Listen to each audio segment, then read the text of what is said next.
Eleven n'est pas une sorcière. Depuis 2016, Stranger Things fascine le monde entier avec son atmosphère des années 80 et ses créatures venues d'un autre monde. Si vous avez regardé Stranger Things, vous savez que la série est une lettre d'amour à Donjons et Dragons. Ce n'est pas un simple clin d'œil, les enfants jouent réellement à D&D et les monstres qu'ils affrontent dans le monde à l'envers portent les noms exacts des créatures du Monster Manual. Les frères Duffer n'ont pas juste emprunté quelques références, ils ont construit une grosse partie de leur mythologie sur l'univers de D&D. Au cœur de cette série, Eleven, une jeune fille au pouvoir extraordinaire capable de faire léviter des objets, d'écraser des têtes par la pensée et de voir à travers les dimensions. Quand on demande aux fans de Donjons et Dragons quelle serait sa classe, la réponse est souvent évidente, c'est une sorcerer, l'équivalent d'une ensorceleuse en français. Et ça fait un bout de temps que je réfléchis à ça, j'ai farfouillé un peu partout, et permettez-moi de vous dire que je pense que c'est complètement faux. Et c'est pas une simple question de sémantique, c'est une erreur qui nous empêche de comprendre ce qui se cache derrière ce personnage. Aujourd'hui, nous allons découvrir pourquoi Eleven n'a absolument rien d'une sorcière ou d'une ensorceleuse, et révéler la véritable classe que les frères Duffer ont très certainement méticuleusement codée dans leur série. Une classe si underground qu'une énorme partie des joueurs de D&D modernes ne l'ont jamais rencontrée. Parcourez n'importe quel article, n'importe quel forum de fans, et vous trouverez le même consensus. Eleven est une ensorceleuse. Certains précisent même une ensorceleuse de l'esprit aberrant. Et jusque-là, ça paraît logique. Elle a des pouvoirs surnaturels, elle fait des choses impossibles, c'est donc de la magie. Sauf que je pense que ce raisonnement ne prend pas en compte ce qu'est la magie dans l'univers de Donjons et Dragons. Les classes magiques dans Donjons et Dragons ne génèrent pas leur propre magie.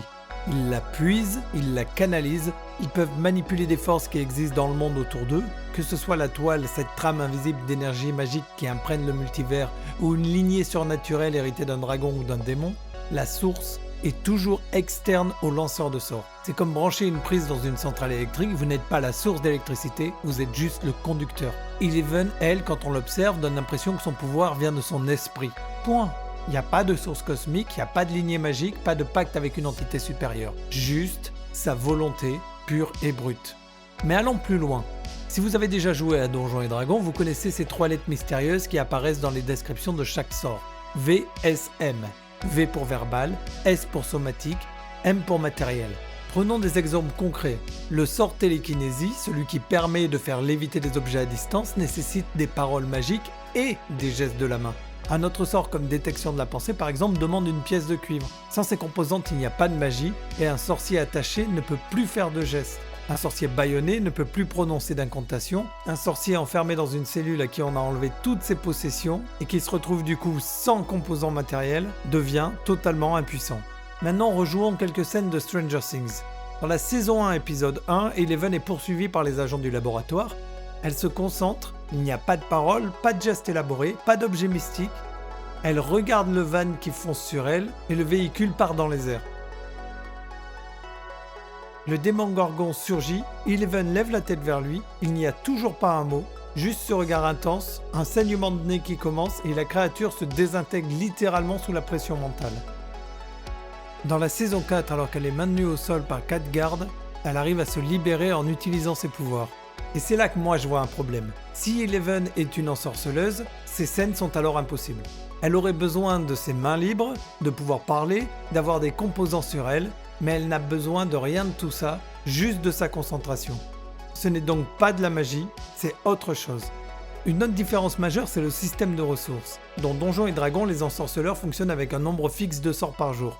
C'est un système binaire, soit vous avez encore des sorts disponibles, soit vous n'en avez plus. Eleven, elle, ne fonctionne absolument pas comme ça. Comptez par exemple le nombre de fois qu'elle utilise la télékinésie dans un seul épisode. Saison 1, épisode 7, elle fait léviter des objets dans la maison, ouvre des portes verrouillées, projette des agents contre les murs, fait exploser du matériel électronique, renverse une camionnette et enfin affronte le Démogorgon. Si c'était une ensorceleuse, elle aurait été à sec après la première ou deuxième utilisation. Ce qui se passe, c'est qu'elle devient progressivement plus faible. Le saignement de nez commence léger puis s'intensifie, sa respiration devient plus laborieuse, elle vacille et finalement, si elle pousse trop loin, elle s'effondre. Ce n'est pas un compteur de sorts, c'est une barre d'endurance, comme un muscle qui se fatigue à force d'être sollicité. Parlons justement de ce saignement de nez, ce détail visuel que la série utilise systématiquement pour montrer qu'Eleven utilise ses pouvoirs. Dans D&D, quand une classe magique lance un sort, elle ne paie pas de prix physique. Pour Eleven, c'est très différent. À chaque utilisation, son saigne. Petit effort, petit saignement, effort moyen, saignement conséquent, effort massif, hémorragie nasale et perte de conscience. Et ce n'est pas qu'esthétique. Dans la saison 3, elle surutilise tellement ses pouvoirs qu'elle les perd pendant plusieurs mois. A l'inverse, les classes magiques qui épuisent leur sort vont les récupérer après un repos long. Alors si ce n'est pas de la magie pour Eleven, qu'est-ce que c'est ?